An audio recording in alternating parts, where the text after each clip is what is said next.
Hi there. Welcome to the first and possible final edition of Mental HELLth. How you doing, Gavin? Cheers. Great. How are you? We got another guest with us too, right? For the special anniversary edition. Yeah, little friend Spike. Oh, there he is. Yeah, Spike. Oh, right here. Gecko. He's depressed too. Yeah. That's what we're getting at. We had a long talk in the early morning hours after the Golden Globes last night and watching a bunch of weird shows. What's going on with our mental health? And, we got the bug of the genes of the family where it's a mixture of all kinds of things. Depression, different anxiety. meds. And being that he's my age when I started to feel these symptoms, 15. Now I'm 48. Oh my God, what happened to life? And on and off, probably 8 or 9 different meds over all those years. Now he's on his second med. Yeah. Please share with us what you started with and then what you're on now. I started with Zoloft at Excellent. That's a cute little thing that bounces around those commercials. Yeah. So that's good. It was great. Started off slow, I think, with 10s, and then went up to 100 throughout a month. And then it was working pretty well. It was going fine, and then I started having these slight headaches, and I was just feeling kind of that gray area, that mediocre, monotone hazy, level. Fuzzy. Which is better than wanting to jump off a cliff or jump out of your own skin. Yeah, but still that feeling of you're still I'm not gonna want to die, but it's an easy way out. And and now it's switched to I switched to Prozac. Weird. Is that just started the other? Yeah, Prozac's been hated on and loved by many. But I visited my psychiatrist, and she recommended that I start Prozac and see how that would work out. And so here I am, starting on my first week's almost over, Prozac. First week, man. You never know what's coming around the corner. I've been feeling pretty good lately. The holidays are over and all that, and I'm not going to go through all the meds I've been on. Let's just say 8 or 9, and you can imagine which ones. And currently just Wellbutrin, 300 milligrams. Feel pretty good. But the funny thing is, nowadays, with the illegal psychedelics are killing it. Yeah. Or psilocybin, MDMA, even DMT. Now it's just resetting people's brains. And how ironic that it's illegal. You do crazy. Ketamine infusions, but they're freaking expensive. So people are doing their own ayahuasca trips, and they're coming back level-headed. Shrooms just got decriminalized not too long ago. But it's still... Yeah, it's just the process takes too freaking long. Yeah. That's why it's mental hell. It's not only hell to deal with, it's just the systems are hell, and you can't get this, or they're not going to, maybe 5 years from now, they'll finally pass it where whatever works, do it, in your own home, and no matter what kind of drug it is. But if it helps, don't you want to feel good? And you're probably, this is the hard part. Judge a book by its cover. Oh, really quick. I did write a book about my life in a spin cycle, and this is what it gets to, is how can a couple healthy-looking white dudes like us actually have problems in life? But that's the book by its cover is it's internal. You look at people in wheelchairs or cerebral palsy, and you can't help but go, God, that sucks, man. Why did they get dealt that card?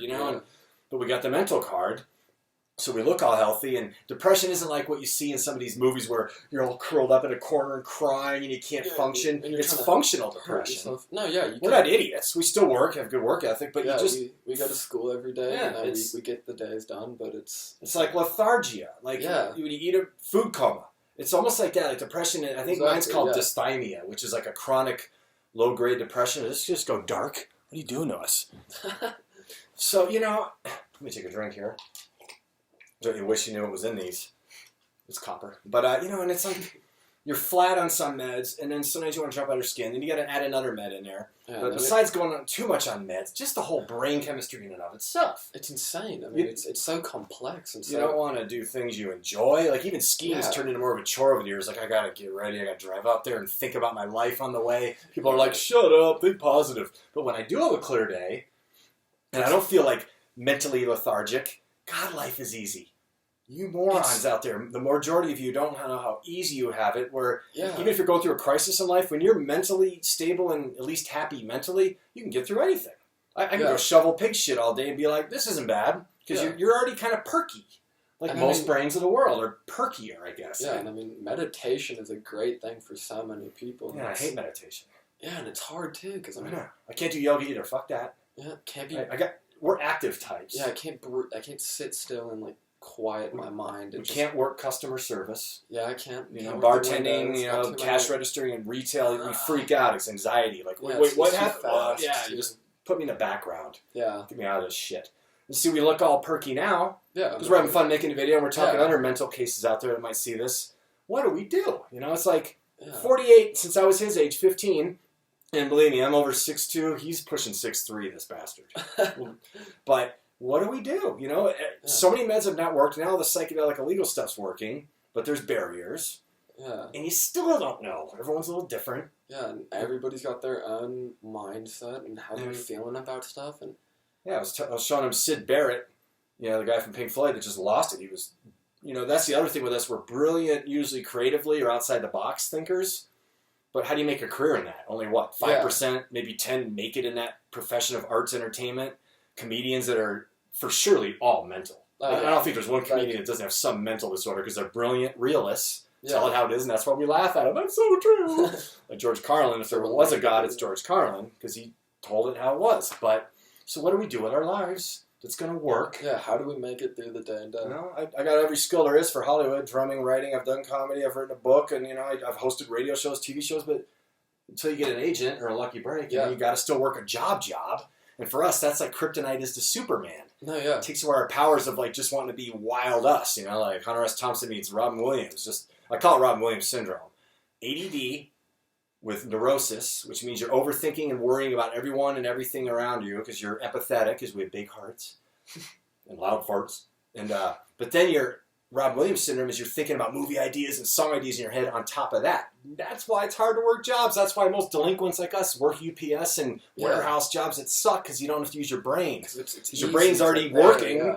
Doing other shit. When we're watching shows, we're thinking of something we could else be doing. Or, ooh, I would have done the camera angle different in this movie. And you start producing things that you're watching. So it drives you mental. And then the depression, the worst, because that's just kind of there almost every day. Yeah, and that can cause that shutdown and that uncontrollable, like, just that monotone and then gray area where people once in a while are you okay? But usually you hide it well. Again, in the movies they depict it as you're just like, oh God. And yeah, you do want to jump off a cliff literally sometimes. Yeah. And I mean, I don't want to get too dark here, but I had my whole funeral planned out. Like, well, if I do this, I want everyone to wear concert t-shirts, preferably Rush. Got to have these songs played. Even if you don't take your own life and you die anyway, you got to have that planned, I guess. Yeah. Where am I going? But, you know, just saying, whoever's out there listening, and there's been so many videos and books written about this, different types of mental disorders, and it's growing. Life's getting more stressful. That's why we have Spikes to keep us in line. Is he around? Yeah. He's calling your underwear or something? Yeah. So Spike, he's got us. And it's good to have a pet, but my life is so busy with 5 bands alone, I can't have a dog. I could have one of these, I guess. Yeah. Or a turtle. Something to make me feel good, little buddy. Yeah, someone just there for me. Yeah, so it's like, and it just changes with phases. Like I said, the best days are 2 to 3 times a month, no joking, where you wake up feeling clear for no reason like everyone else gets to, or 70-80% of the world. Yeah. And you're like, this is what people feel like every day. Like you're walking you're not like, woohoo, like I'm going to jump for joy, but you're kind of like, cool, you wake up and go. Yeah, everything seems to be working out for you, just a flow of motion. It's nice. And it's not a pity party like people think when you're analyzing all this stuff. I get pissed. Because I'm envious that most people get to have it that easy. Oh, really? But I got my problems too. I had an aunt died and lost my job, my wife in the same month. Yeah, that's going to kill you for a few months. Yeah, but if you don't have the depression or mental issues, you're getting over it and you move on. Yeah. I know people that have had awful upbringings compared to me. Horrible parents, or one parent died and they're doing fine because the mental, they're there. You know, they've got maybe some PSD with an uncle that beat them or something, but most days of the year, they're doing better than me. You know, when I'm in a funk, I'm just like, I had the best parents and family ever, like you know. Yeah, I mean, I have great What's our problem? That's what I mean. A couple white boys had a great upbringing in Colorado. Yeah. Oh, God, it's awful. Oh, it's up here, fuckers. So, what the fuck, you know? Yeah, what's going on? Hey, Spike. So, I don't know what else we can add. This is our first and possible final edition of Mental Hell. And people have no attention span like us, so... Yeah, so I mean, you know... The people that get it... how we can make this... and... I guess you're not alone. Yeah. Cheers. And, you know, those of you that are like going, oh, God, here we go, more excuses, you know, whiny American bitches, Right. That's what I mean. It's like, that's why it took me almost 2 decades to write this goddamn book. Because I had to overthink every section of it. The first third is kind of just my whole upbringing through college, and everything's pretty normal. People are like, oh, yeah. Then it goes through the darker phases, and the middle sections, and then the ending, ending of it is all my spewing of creative weird shit I come up with in my brain. That's the Robin Williams syndrome. Yeah. You know, from song ideas to other book titles, movie ideas, movie characters. It just never ends. So it drives you fucking mad. I want to be this guy and just hang out in a cage and cruise around. Yeah. So yeah, I guess. Deep and then all cheers to us getting cheers through to it. you. Yeah, You know. he's got a ways to go, and they'll be coming up with new things. Hopefully, all the legal stuff will be legal in the next few years for you. And yeah, I mean it's crazy too, like, especially like you have to deal with like day to day, like dealing with like jobs. And, yes, I and really got adult people and through college you're it was easy. on it. But I mean, I'm in high school, so I'm still at that base bullshit learning where 15. I'm almost 15. everybody's, you know, counselors are giving you the. Yeah, how are you feeling today? You feeling okay? Yeah. That's Therapy's relative. It feels Yeah, good in the moment, and you've got a plan, just like career coaches. You belong in radio, and you're funny. You should do comedy. I know what I should do. I just don't have an agent or a lucky break yet. I've been doing it for years. Yeah. Drumming in band after band. Everyone's like, you're an amazing drummer. That's not the point. Talent is so secondary and perseverance compared to just luck timing, or if my mental stability was there, I'd probably have more focused perseverance and not be so scattery. But, you know, that's where you need an agent. You go, quit these other 10 things, do these 2. Yeah. You know, but we overdo it. Oh, got you. Yeah. The darkness imprisoning us. I cannot. Okay, so cheers to this first and maybe final episode. And you're for not those alone. of you that can guess what this picture is of us above will receive a hell of a gift that'll change your mental perspective in life. So, signing out, it's Gunnar and Gavin. that's about it, I guess. Peace.